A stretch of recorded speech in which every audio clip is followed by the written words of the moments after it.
Welcome back to Movies TV Mad. You can follow me on Twitter at Movies TV Mad. On today's show, was released the Snyder Cut, that movement fueled by bots? We'll discuss it very shortly in a huge exclusive article I'll be reading out to you first, then reacting to. And then the Batgirl directors have spoken out about Walter Hamada's multiverse strategy.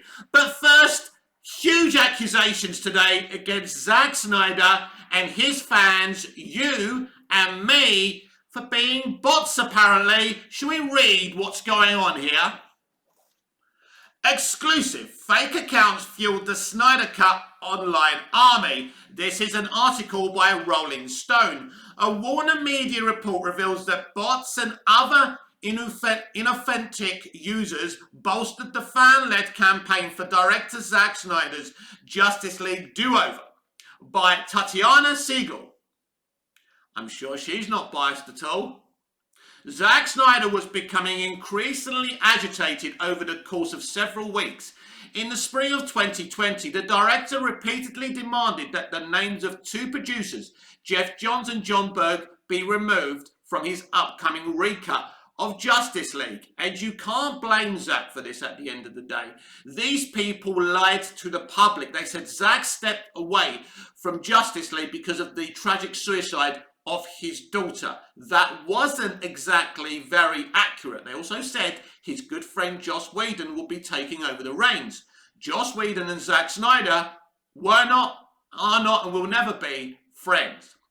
The DC superhero movie that had tanked back in 2017, his high-powered CIA agent began calling Warner Brothers daily to check on why the pair hadn't been excised from the list of credits.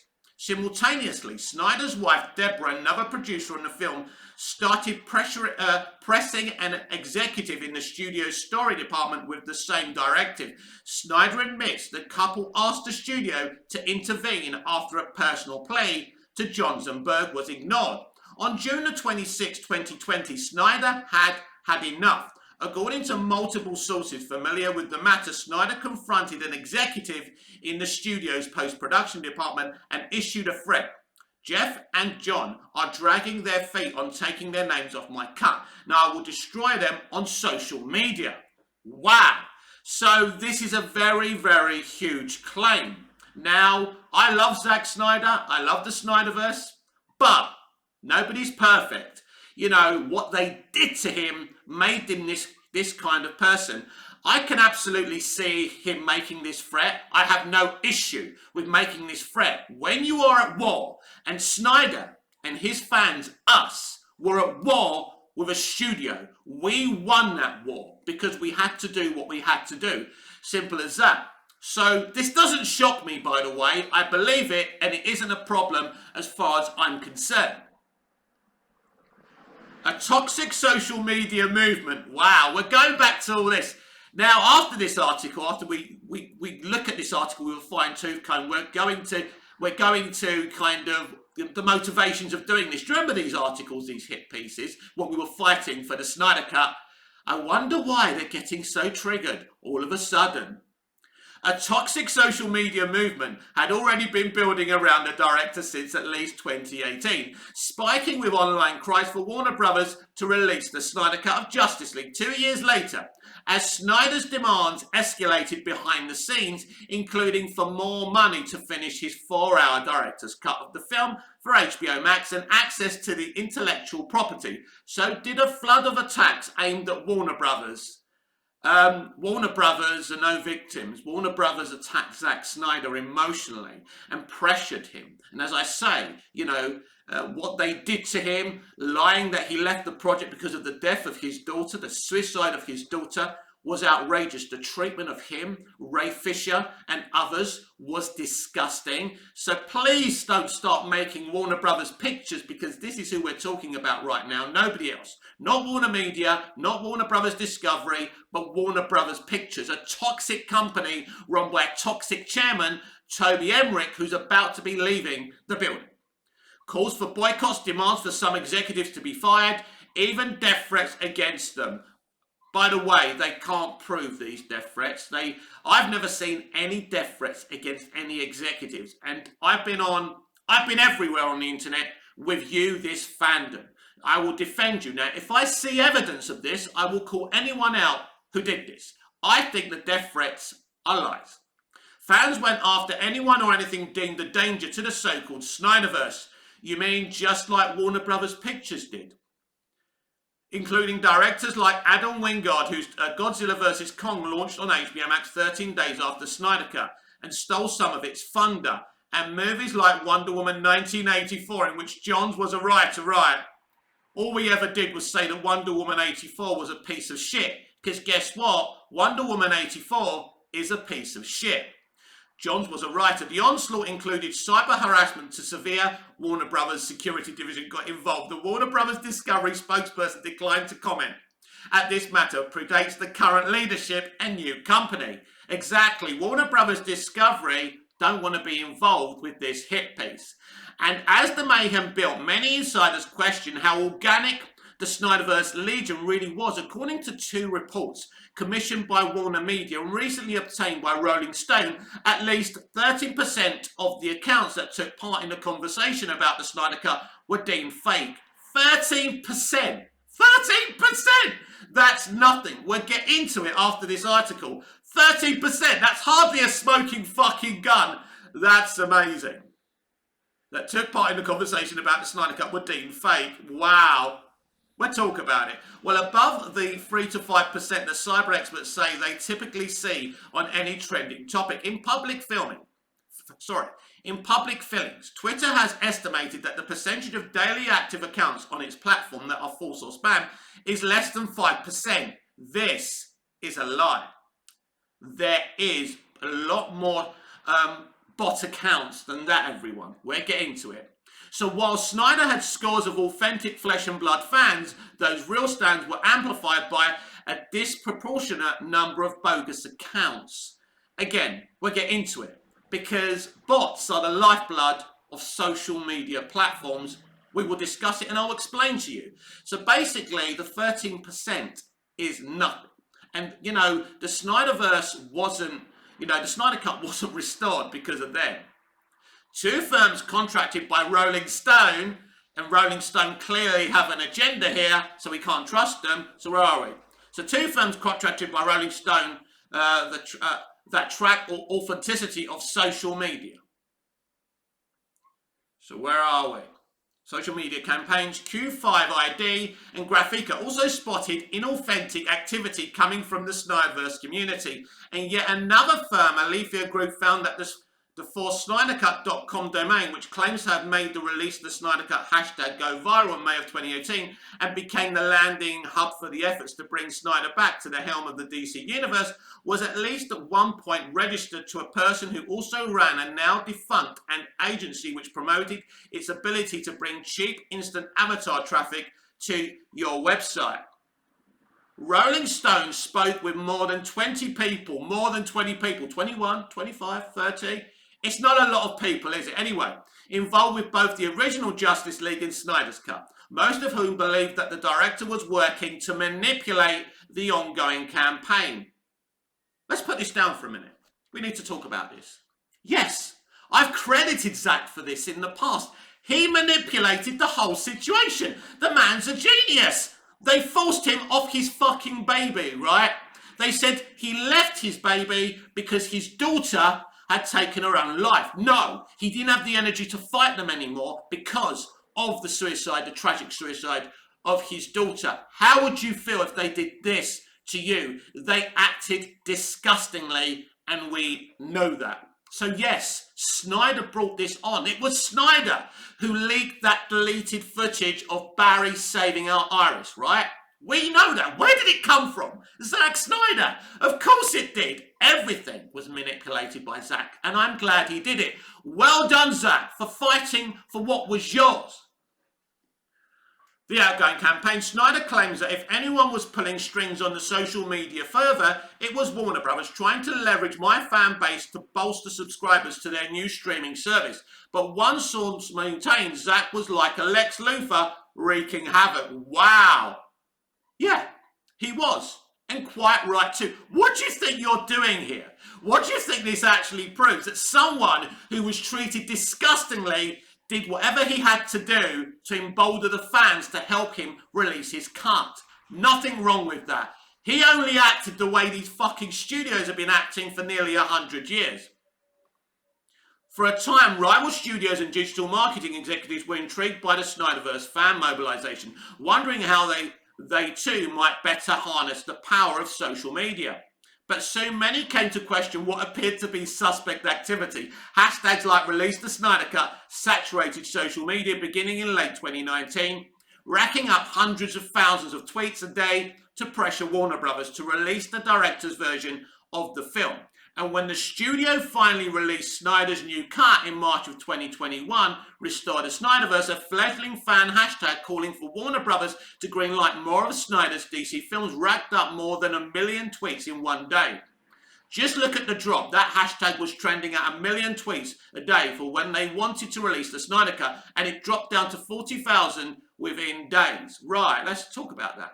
That day, when it hit 1 million, basically everyone was told to hashtag. Everyone, and the actors got involved. Ben Affleck got involved. That's why it was 1 million, and of course it's going to drop. Again, this isn't a smoking gun, if you have any intelligence. Say one digital marketing executive who claims the phenomenon became the talk of Hollywood. You don't see a drop like that organically. Instead, the executive says it appears to be a classic example of weaponizing a movement.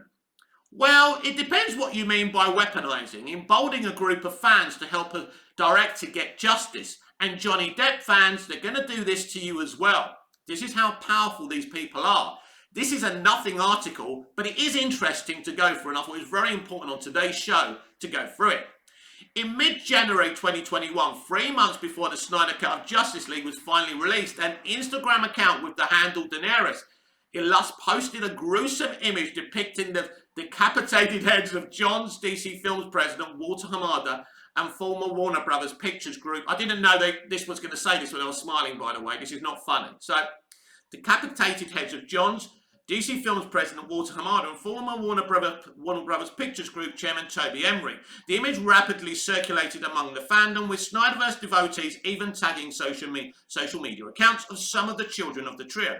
It was alarming posts like these that prompted Warner Media, concerned about the safety of its employees, to take the unusual step of quietly commissioning a series of reports from a third-party cybersecurity firm to analyse the trolling. So, this is interesting. I can't justify this at all. Now, if you remember, Zack released Wonder Woman standing there with some Indians holding some severed heads, and they put Jeff Johns, Walter Hamada's heads, Toby Emmerich's. That is wrong. That, they crossed the line, and I can't defend those people, but those people are not us, not the main good fans. Let's be clear about this.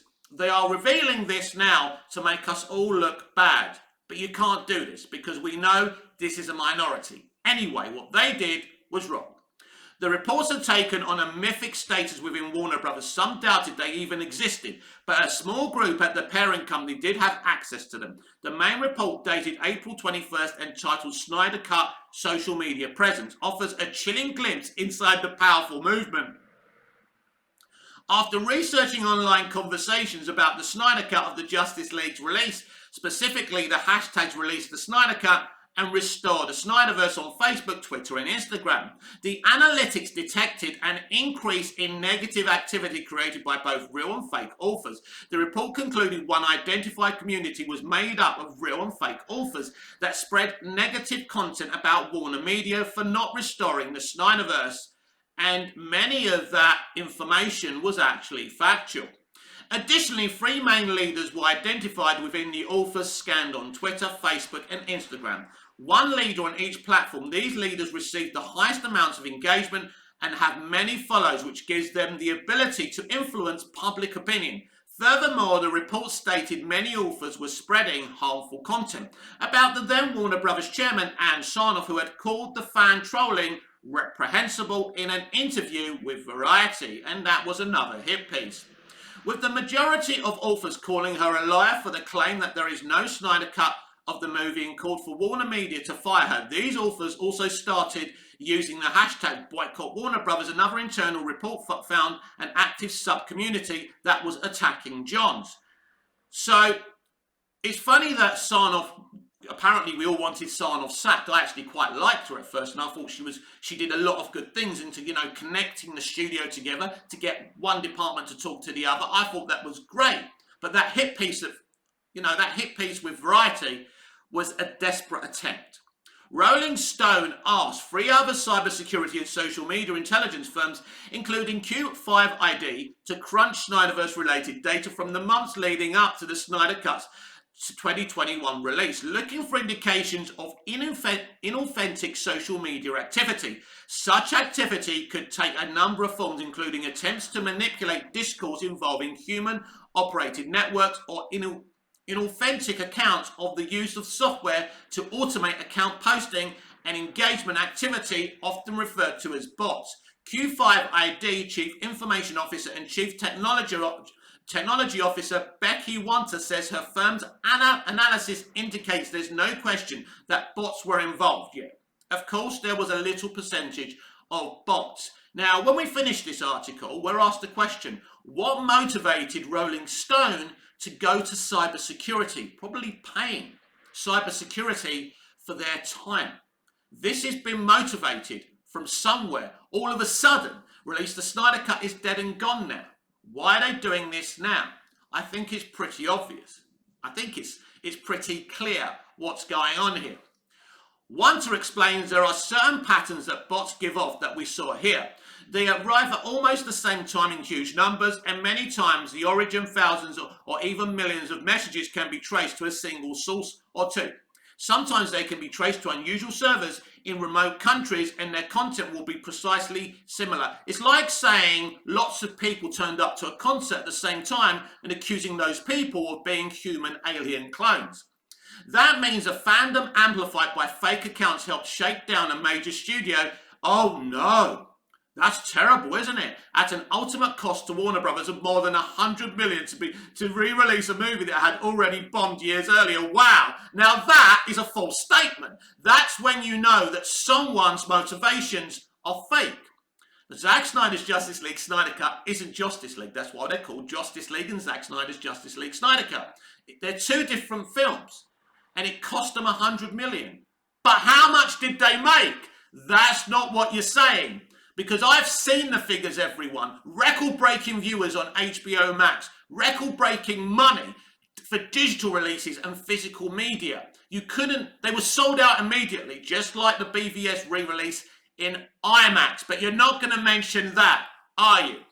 The campaign didn't end with the March 18, 2021 release of the Snyder Cut. The Wrap reported in May that bots may have factored into Snyder winning 2 fan favourite awards at this year's Oscars, and according to the social media firm Graphica, the pattern of a mostly organic social media fan frenzy augmented by a small number of inauthentic accounts is still playing out. We see clear signs of coordinated online activity from May and June this year, when multiple communities push hashtags promoting Zack Snyder and deriding Warner Brothers. Avnish Chandra, a data analyst at Graphica, tells Rolling Stone.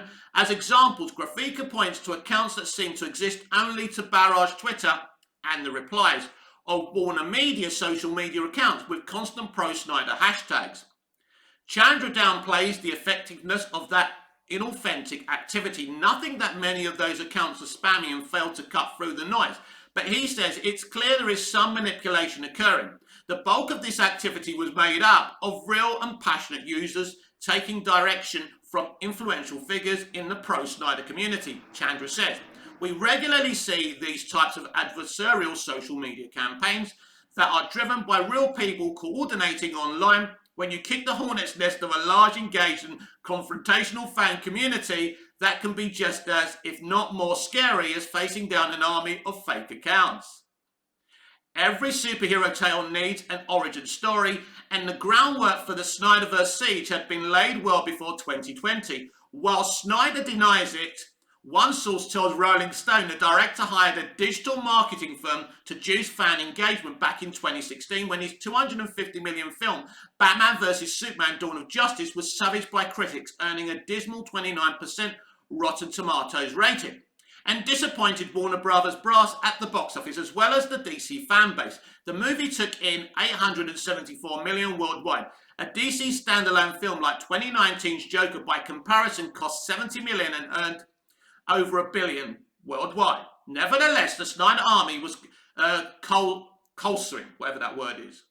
On February 27, 2017, Snyder showed his first cut of the much-anticipated Justice League, intended to be DC's answers to Marvel's all-star superhero juggernaut, the Avengers, which had earned over $1 billion worldwide 5 years earlier and was directed by Joss Whedon.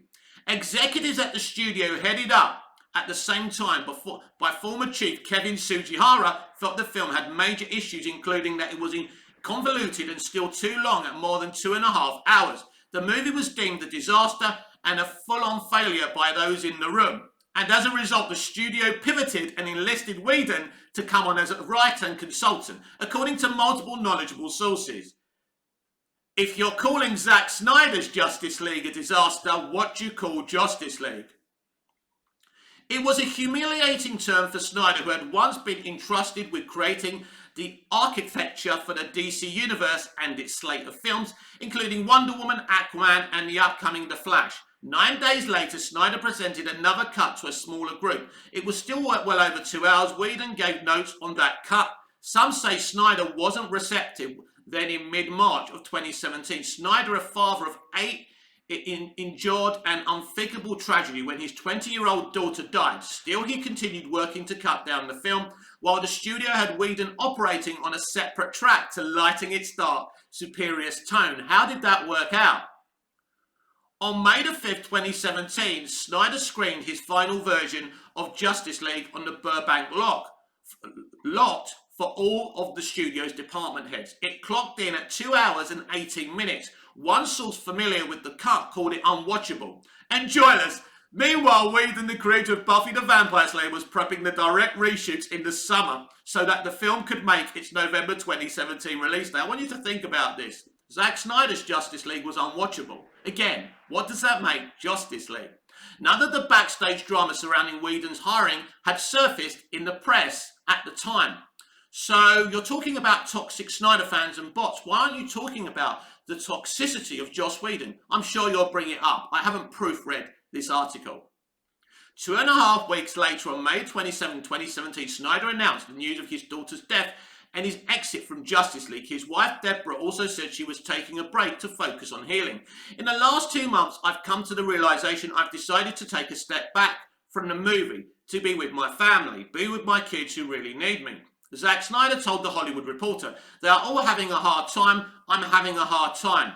Was this Zack Snyder's words, or was this a Warner Brothers Pictures publicist's words? I'll guess we'll never know.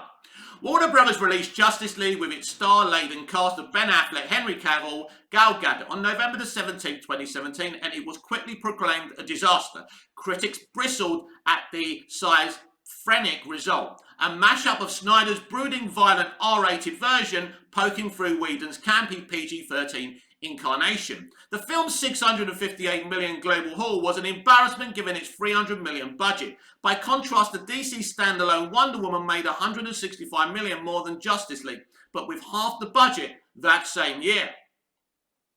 Of course, they're not going to mention that Batman vs Superman did better than Justice League, and Man of Steel. But anyway, let's mention Wonder Woman. I wonder why. One of my favourite CBMs, maybe my favourite CBMs of all time. But still, you get my point.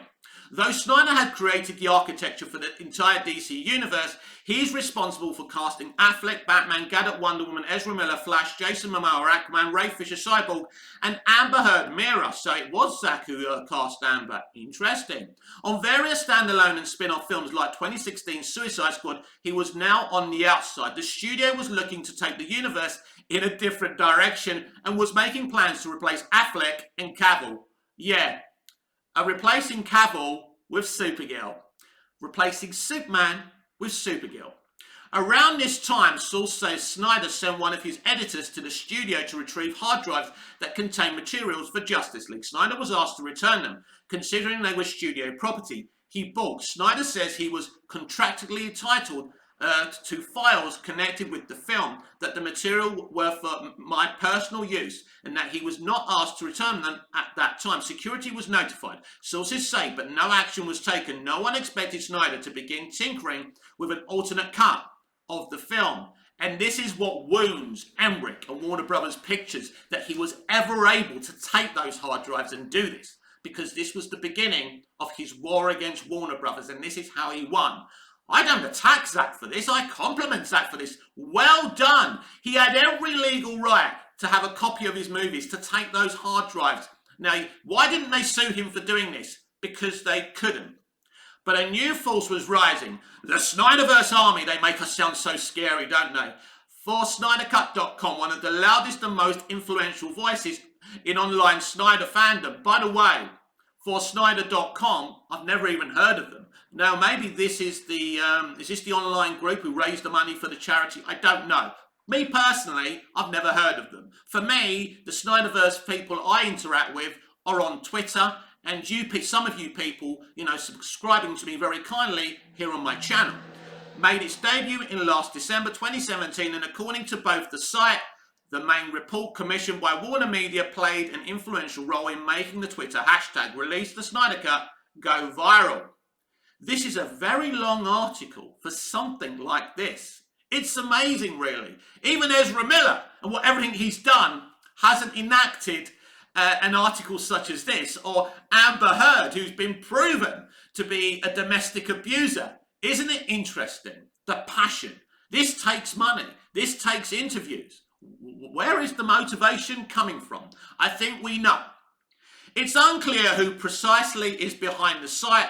4 participants are listed. There are, as its developers, including a self-identified fan and site founder who purports to be from China, named Fiona Zheng. We all know Fiona. The site was originally registered using a privacy service in December 2017, but web registration records show that during a brief lapse in the privacy protection from mid-March to mid-October 2021, a digital marketing consultant named Xavier Lands was listed as the resurgent of snydercut.com. The social media analytics firm Alafia tells Rolling Stone that it's highly unlikely that the ownership changed hands before or after that period. The effort, the investigation, wow! A LinkedIn account for Lands, who is not mentioned on snydercut.com, identifies him as the CEO of the Los Angeles-based digital ad firm called My Ad Agency. The website myadagency.com is no longer active, but an archived version of the site touted such services as bringing cheap instant avatar traffic to your website. The agency boasted, we use the latest technology concentrated in the palm of your customers' hands to grow your business beyond your wildest dreams. Snyder denies knowing or ever hiring Lands. Lands did not respond to requests for comment. Zheng, meanwhile, despite prolific tweeting about Snyder from 2016 up until the day of the Snyder Cut's release in 2021, has posted just twice since then. A query to Zheng went unanswered. Yes, the Fiona situation. Now, even though I believe this is a hit piece against Zack Snyder, there are truths in it. There are some disturbing situations in it. And Fiona is an interesting case in point, because something very interesting happened, and I didn't see this being posted by her. But apparently she didn't like Zack Snyder's Justice League, and a lot of the fans went against her. She quickly disappeared afterwards. Some people defend her, some people didn't. She did a lot for the movement. She pretty much started the movement on the internet. She was the one who was talking about it. So I know who she is, but they are trying to call her maybe a suspicious entity. That maybe, I don't know, maybe they're trying to allude that Snyder was motivating her to do this. We will never know that. But again, Snyder clearly used any means to his disposal to fight for his vision. And he's not going to stop, by the way. This is a war. This is a hit piece, right?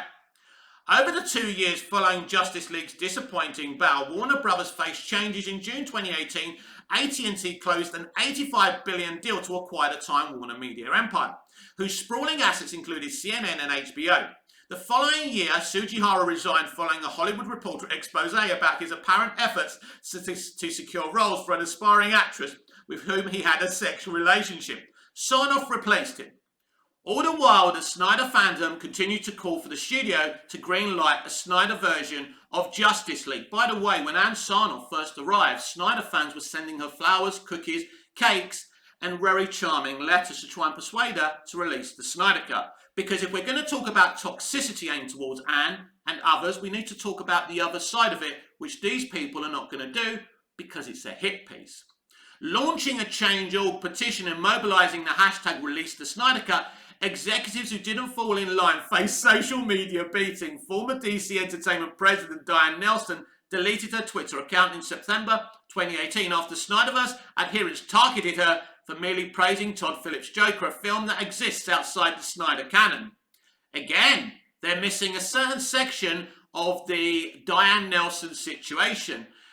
Fans did attack her and called Jeff Johns a friend of hers. She replied, "He's no friend of mine."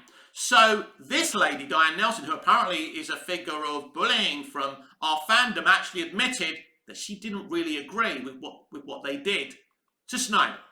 So they're not going to mention that because, again, this is a hit piece.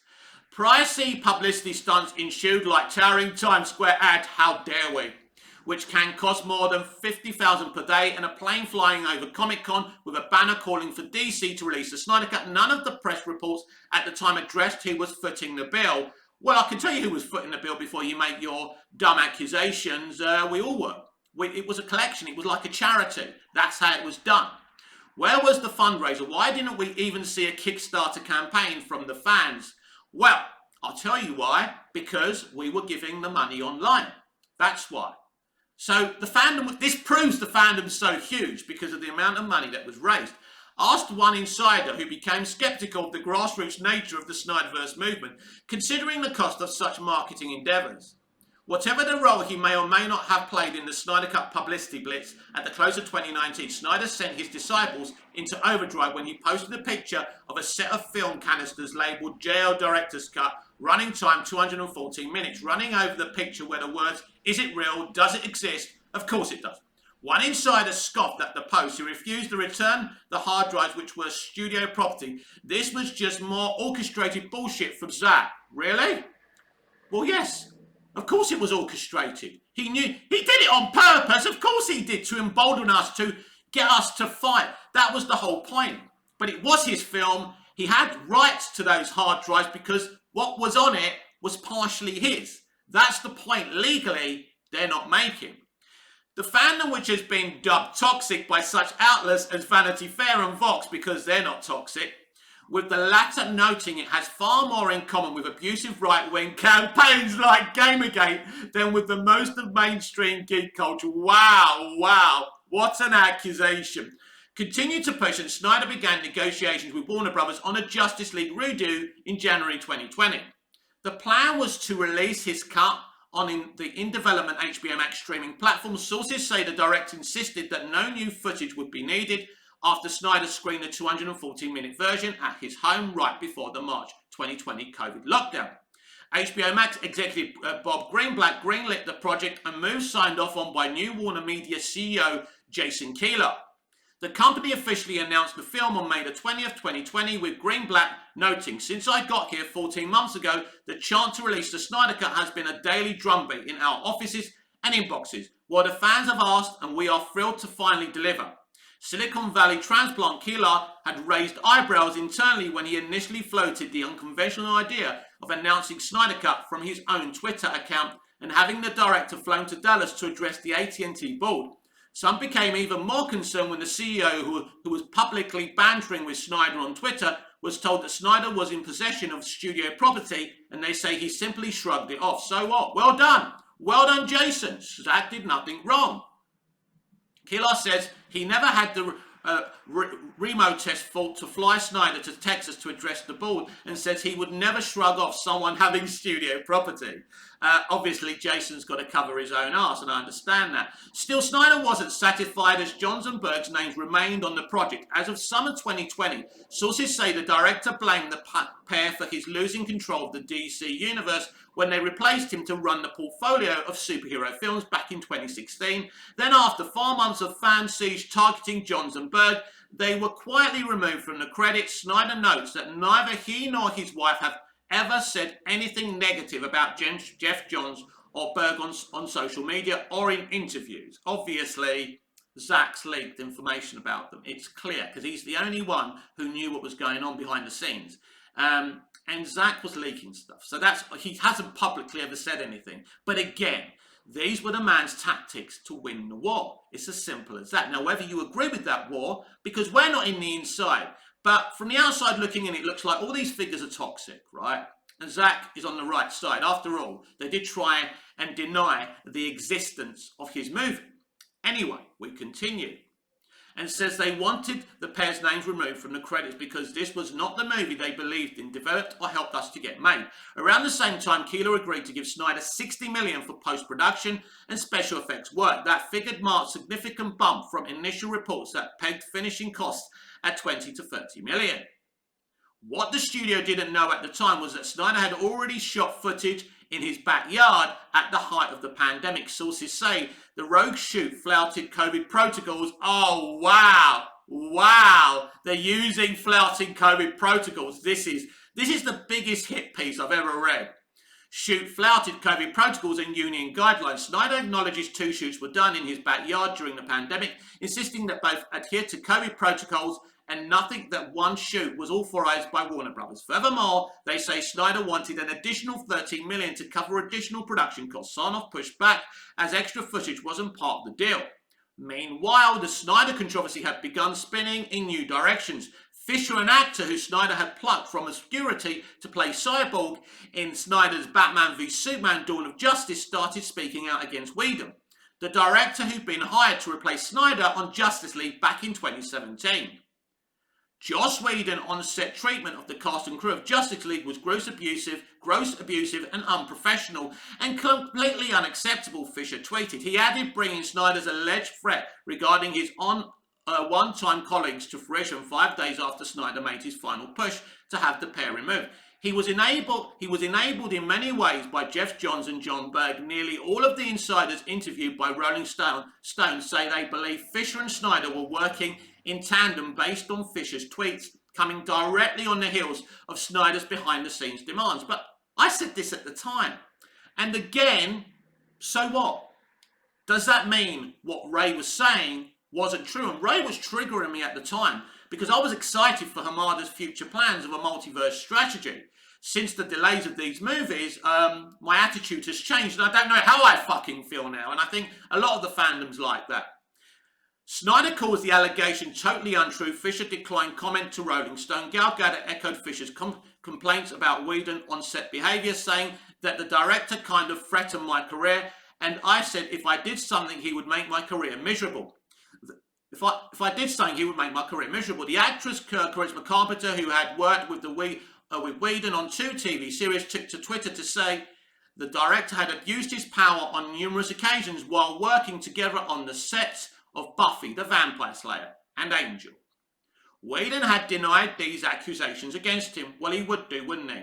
As for Fisher's subsequent charge that top executives participated in blatantly racist conversations surrounding the film, according to people who'd been in the room, an external investigation conducted by Catherine Forrest of the law firm Cravath, Swain and Moore concluded in December 2020 found no credible support that there was racial animus at Warner Brothers and cleared Berg, Johns and Emmerich of such charges. The same month, a battle was also brewing between Snyder and DC Films president Walter Hamada over a Snyder Cut arc involving the character of Martian Manhunter. Sources say the character never appeared in the script, leaving the studio blindsided. Hamada demanded the footage not be used. DC had other plans for Martian Manhunter and didn't want him wasted in 2 random scenes, but the sources say Snyder threatened to delete other footage if he didn't get his way. Snyder denies this and adds that he had no ability to do so. Of course, Zach, you had the ability to do so. Let's be clear, yeah? At the same time, Fisher turned up the dial on Twitter, taking direct aim at Hamada, calling him the most dangerous kind of enabler. In Feb 2021, Craver's Forest released a statement absolving Hamada of any wrongdoing. Warner Brothers also released a statement noting Hamada was at a different Warner subsidiary when 2017's Justice League was released. But many people believe that Hamada was involved back in 2017's Justice League. He was still working for Warner Brothers. What you just said here, Rolling Stone, doesn't disprove that accusation.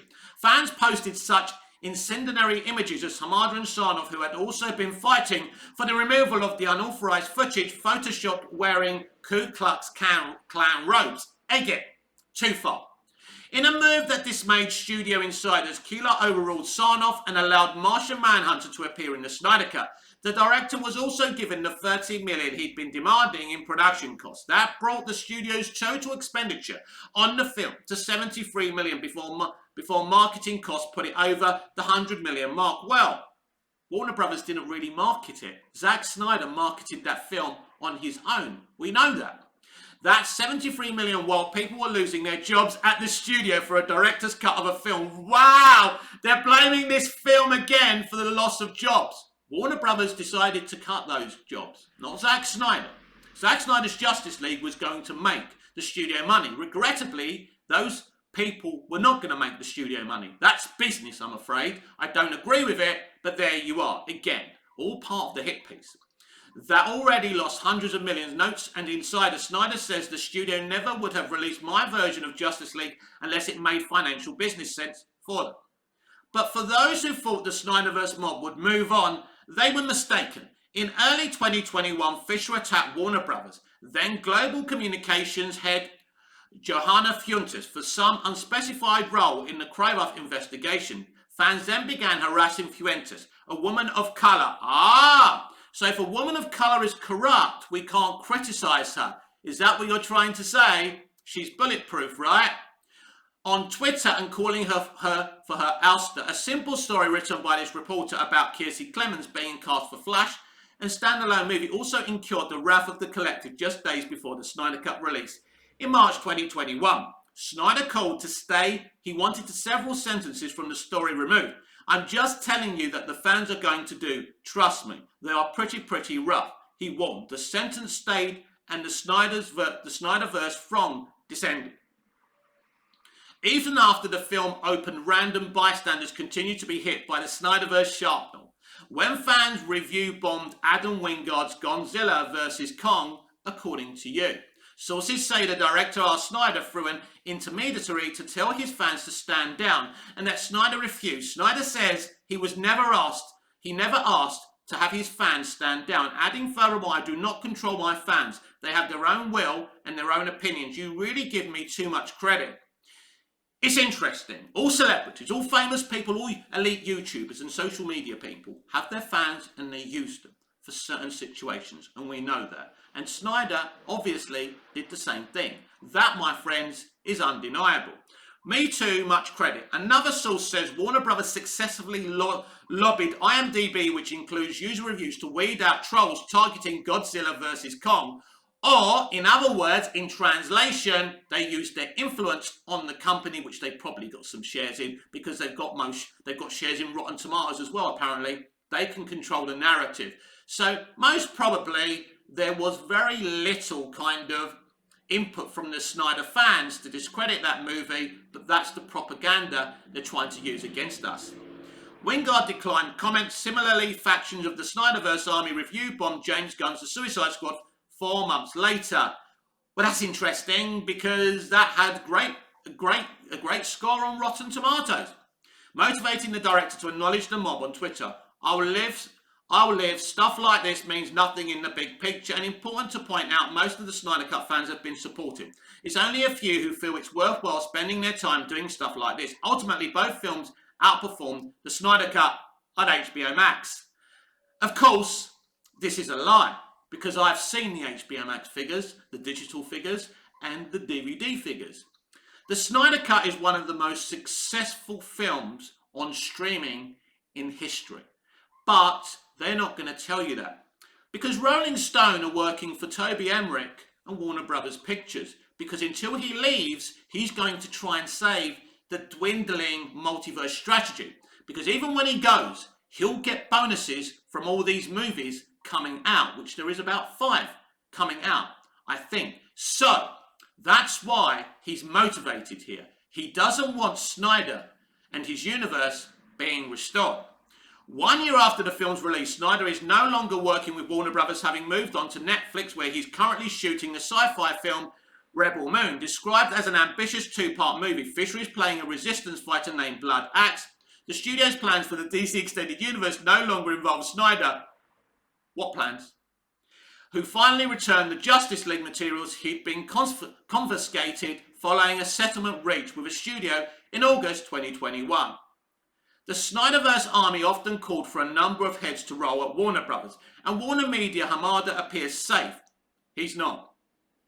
Given the success of this year's The Batman, a movie made outside of the Snyder-built interconnected universe, Johns continued to work with Warner Media on projects including the CW's breakout Stargirl, which he's done a great job, whose 3rd season debuts on August the 31st, and Berg is said to have an unannounced project in development with the studio. Several executives caught in the Snyder Web didn't survive a recent regime change ushered in after Discovery closed a $43 billion deal to acquire Warner Media, including Kilar, Sarnoff, Emmerich, Fuentes. Though it had nothing to do with the Snyderverse, says one insider at Warner Media. Emmerich, for one, inked a 5-year producing deal with the studio. Yeah, he'll never do it. It's a fake agreement just to make it look good and so he can make some money when he's gone. It's a deal because they had to get rid of him, because Warner Brothers would never be successful with this man involved. Still, that didn't stop the fandom from celebrating and taking credit for those executive exits. They now use hashtags Restore the Snyderverse, Deborah Snyder for DC Studios, referring to a push to make Snyder's wife the head of the DCEU. Some who witnessed the Snyderverse fan wrath privately lament that Warner Media didn't do a better job of protecting those affected. One called it the grossest examples of mass indifference, as executives were left hung out to dry. But those measures likely would have done little to stop the onslaught of one of social media's most vicious communities. Wow, don't hold back there, because studio executives, the ones that were attacked, are purer than the driven snow. They've never done anything wrong, have they? For his part, Snyder says, as an artist, it was fulfilling to be able to finally see my vision realised after such a difficult time in my life. For it to be so well received, I'm grateful to both the fan community and Warner Brothers for allowing this to happen. To dwell on negativity and rumours serves no one, referencing various charitable causes to which the Snyder Army has donated funds. He adds, if this is indeed a balanced article, I hope that all the good work the fandom has done is being represented. Regardless of whether there was behind-the-scenes manipulation in the Snyderverse for Wanta, whose firm spots and analysis in authentic online activity, the phenomenon offers a blueprint on how to weaponize a fan base. That's my concern with the manipulation that's happening inside these movements relative to bots. You can drive the call of public opinion, says Wanta. It needs to be dealt with because it's going to get worse before it gets better. And that is the end of a very long article. I'm going to press pause, have a drink, catch my thoughts and breath, then we're going to continue this video. Stay right here, I have a lot to say. The Snyderverse fandom, the Johnny Depp army, the fandom menace have all posed a threat to the corporate entities at all these studios.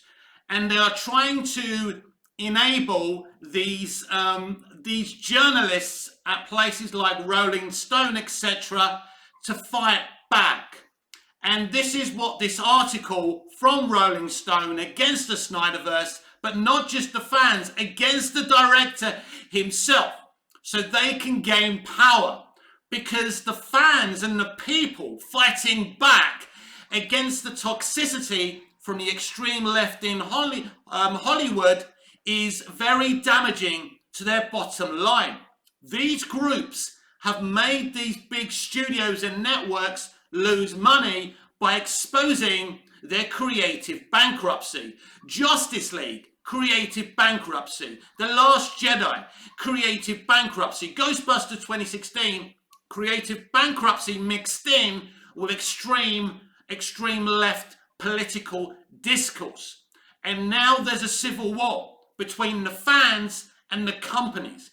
Instead of us working together like we did 20, 30 years ago, as consumer fans and studios, we're now fighting against each other, because the people who are supposed to be entertaining us, the kingmakers who decide what's successful or not at the end of the day, are at war because they're not attempting to give us entertainment.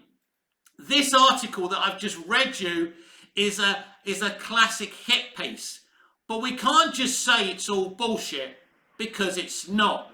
But is any of the derogatory things that we've seen, that's my phone by the way, just ignore it, but is any of the derogatory things that we've seen in this article that bad to say, well, Zack Snyder's a bad person, the Snyderverse fans are bad people?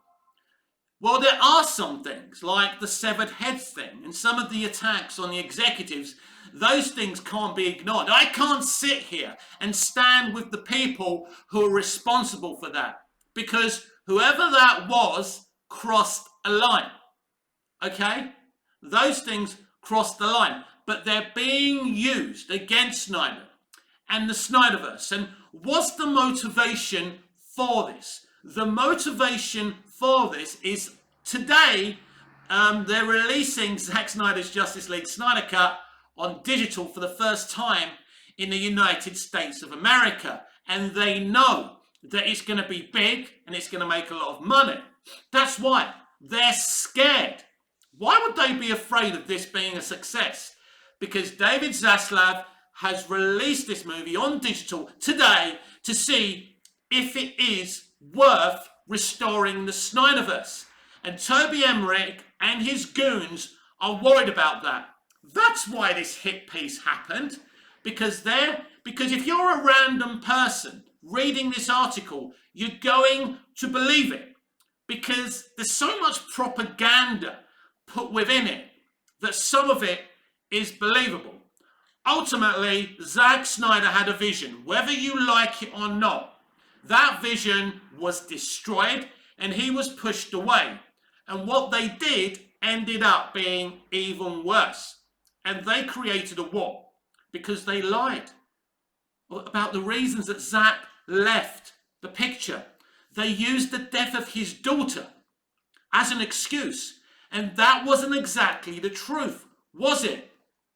So do you blame him for his actions? Yes, Zack Snyder started this movement. He manipulated this movement into happening. No question that the things that they mostly accuse him of are true. But does this make Zack Snyder some evil guy? They even compared him to Lex fucking Luthor, a fictional megalomaniac. Isn't it Warner Brothers Pictures that fit the description of a megalomaniac? An insane, powerful person wielding their power for evil. Doesn't that sound like a more accurate description of Warner Brothers Pictures and Toby Emmerich and Kevin Sugihara before him, rather than Zack Snyder? Zack Snyder was fighting for his artistic integrity. Now, in terms of the accusation of bots, we've heard a lot of this from Elon Musk and Twitter. Bots are the lifeblood of social media, whether you like it or not. They do lead the trends. They do help to direct the trends. This is true. But if you remove the bots, you have nothing. And these platforms will have less engagement. So they, unfortunately, are a fact of life. So they're claiming 13% of the Release the Snyder Cut movement were bots. Now, for me, that's not a great deal, but that is a percentage that can lead the trends. But ultimately, the rest of the people were genuinely lifeblood people. But this is where the narrative gets shot down. When I first looked at the HBO Max ratings for Zack Snyder's Justice League, I was shocked because media were lying about it.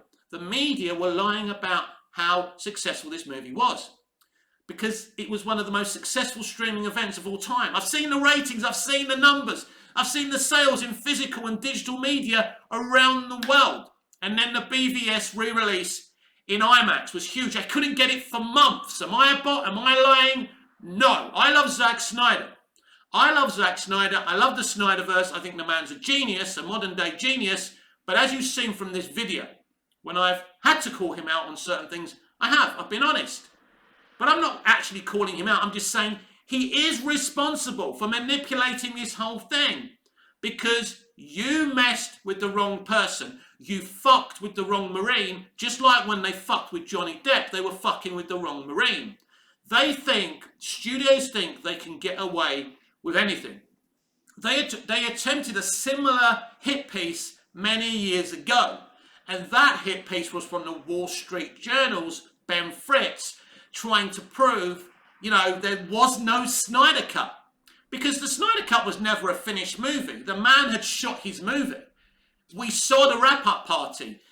Everything was shot and ready to be put together in post, but it wasn't a complete movie.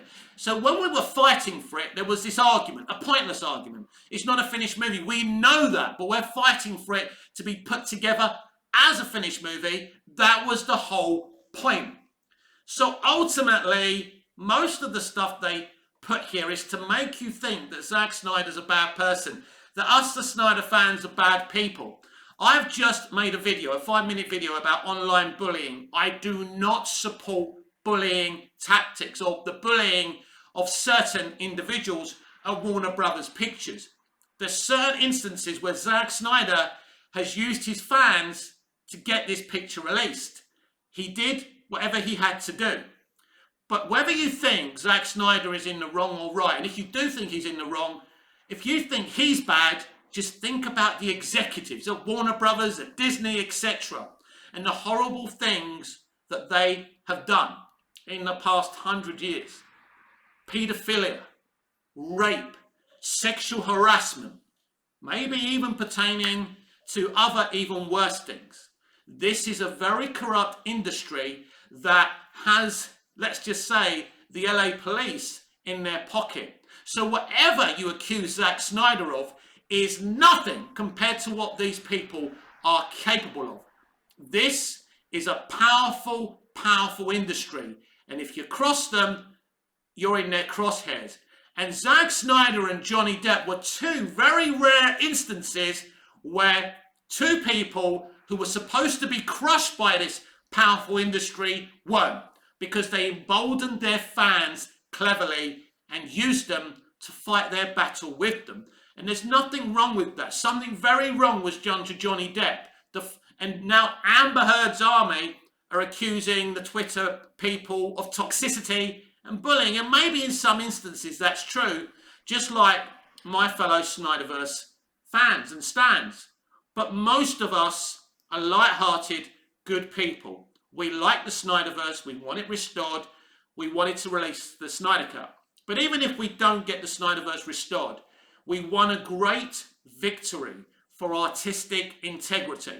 And make no mistake, everyone, what I've just read out to you, a very long article that spends money and takes investigative journalists to investigate the bot situation with the Snyderverse fandom, that actually tries to say Zack Snyder is a bad, bad person that used, untoward and immoral kind of things to get his way. Whether he did or not, everything that we've heard from Zack is the truth. And I mean, they're accusing him of stealing the hard drives. He didn't steal the hard drives. The hard drives had something that was partially him. By the word of law, a director has certain rights to his, her, or their movie. And they have every right for a hard copy of it. They were trying to keep that from him. And it is illegal for them to delete a movie. So they couldn't do that. So he got his movie. He had every right to have his movie.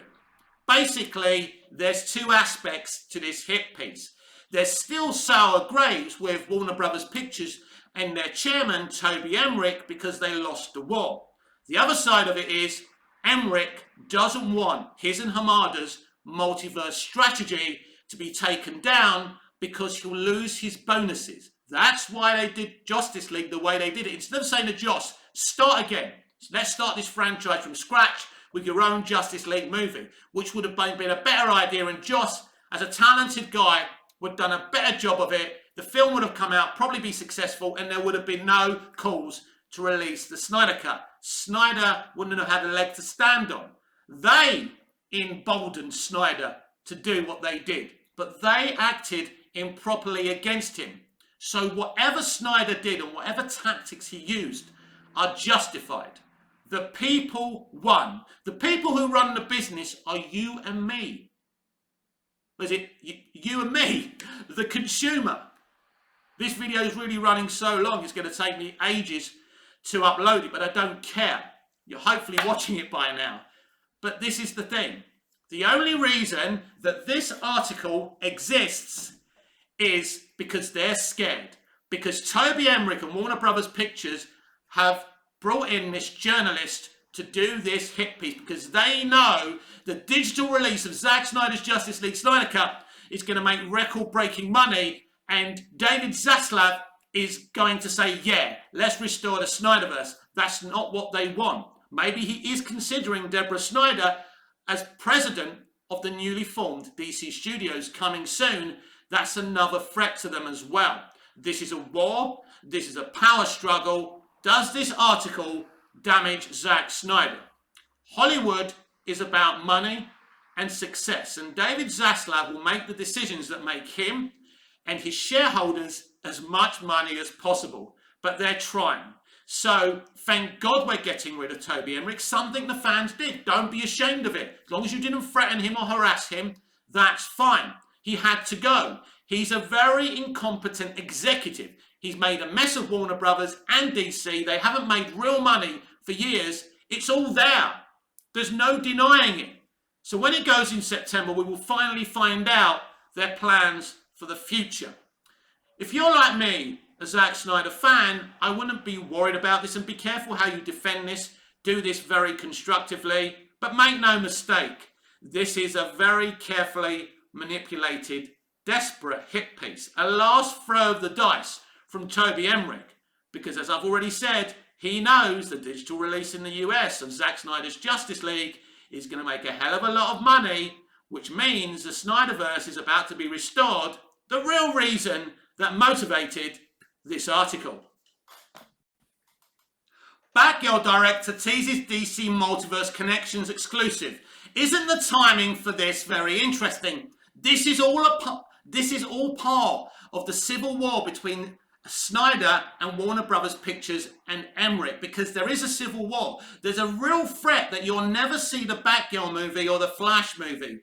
Things are happening behind the scenes, so they keep on trying to tease the Hamadaverse, but the Hamadaverse right now is in real trouble. That's why Batgirl doesn't have a release date.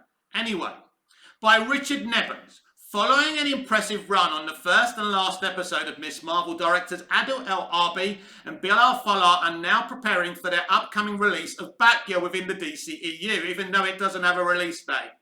While the two didn't have to tackle the MCU's multiverse during Kamala Khan's first solo adventure, the DC multiverse will be in full effect for their superhero debut with Warner Brothers. On top of Leslie Grace's Barbara Gordon, Batgirl is confirmed to feature characters from at least 2 different universes, as the heroine gets a live-action DC solo story.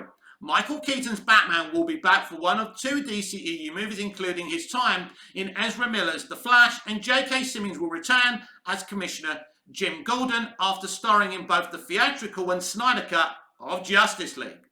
With Batgirl featuring these kind of characters from all across the multiverse, fans are already wondering how much that concept will play into the DC story the way it has within the MCU. While not much can be revealed about that idea, the movie's directors took the time during a chat with the director to tease that what fans will be in for when Batgirl eventually makes its debut.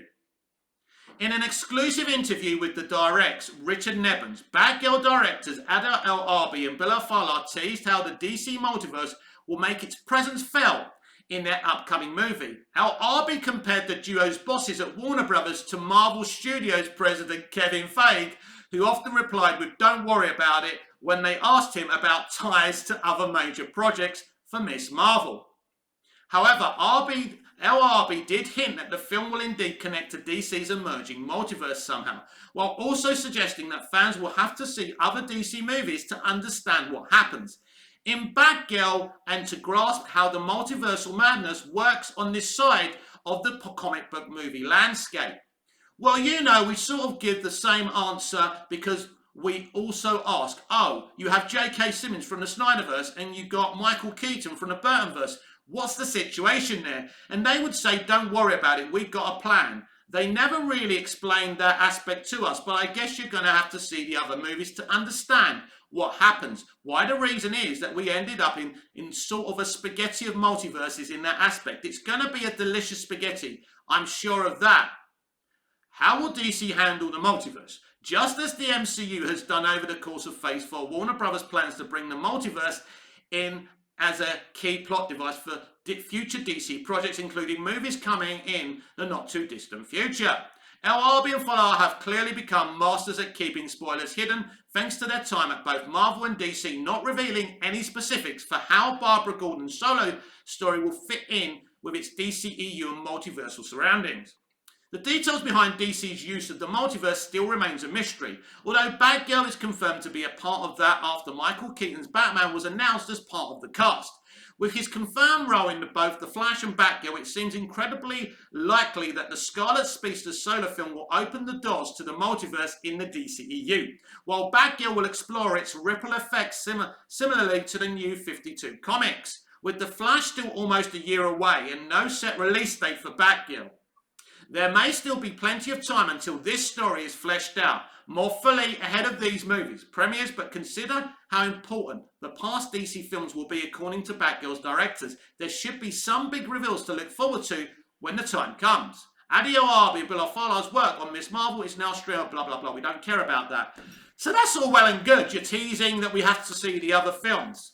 Right now, the Hamadaverse is in stasis. It's in stasis because we've got a new company running the studio. David Zaslav, Warner Brothers, Discovery have different ideas to run the DC cinematic universe. They don't want DC films on HBO Max. They want to run everything DC cinematically, unless it's an official television show.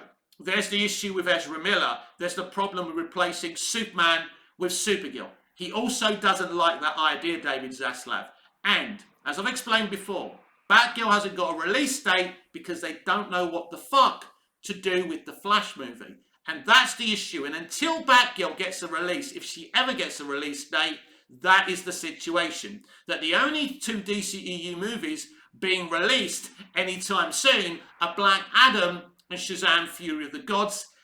And I'm very positive about that. And this is what Toby Emmerich's fighting against. He's trying to stop David Zaslav from cancelling Walter Hamada's multiverse strategy in the DCEU, and he's trying to stop him at the same time from restoring the Snyderverse.